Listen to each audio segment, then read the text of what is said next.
Gitutukan na sa Department of Agrarian Reform Kundar ang pag-apod-apod sa mga titulo ngadto sa mga farm beneficiaries nga giila sa gobyerno nga tag-iya sa mga luna nga gitikad sa mga mag-uuma sulod sa hataas nga panahon.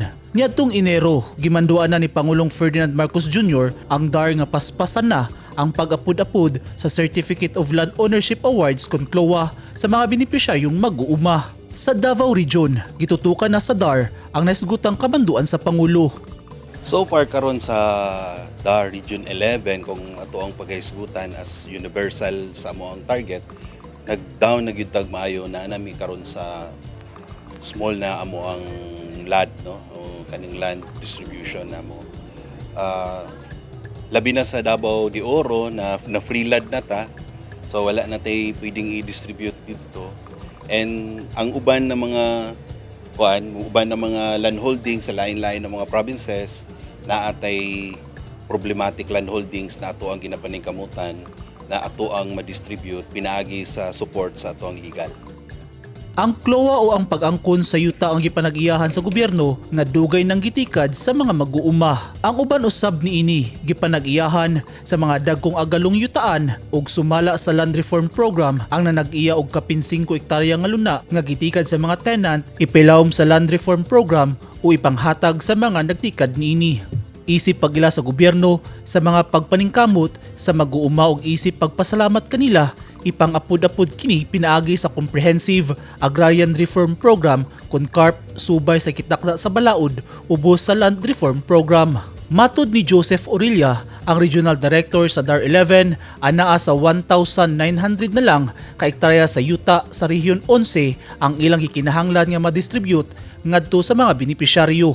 Gitun-an pag-ayo sa DAR 11 ang distribution niini kay sumala ni Orilla sagad niini dunay problema sa titulo nga kinahanglan unang sulbaron ay matunol ngadto sa benepisyaryo.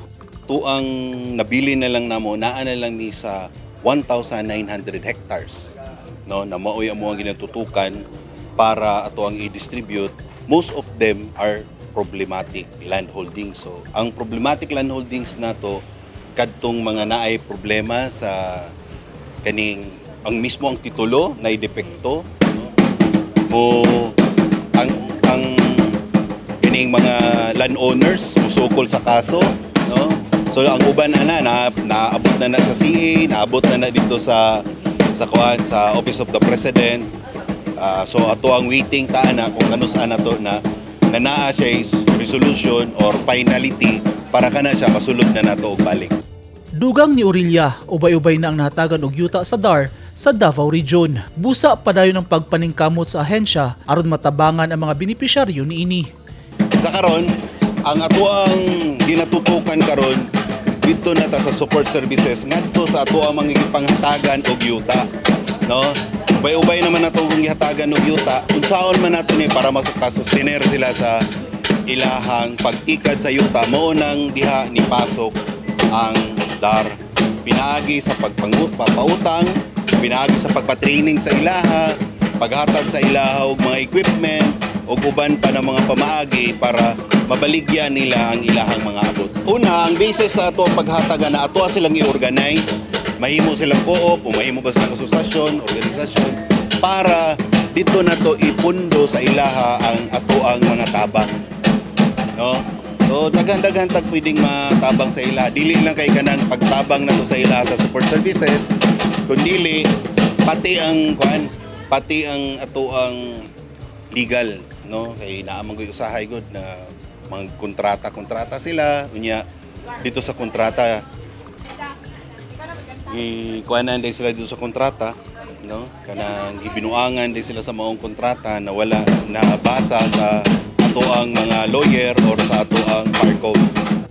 Gipasalig sa DAR 11 ang gipaspasan na nila ang pag-apod-apod sa CLOA aron mahimo ng legal ang pagpanag-iya sa mga mag-uuma sa luna nga ilang gitikad. Eugene Hinutan, Newsline Philippines, Davao Region. Stay safe.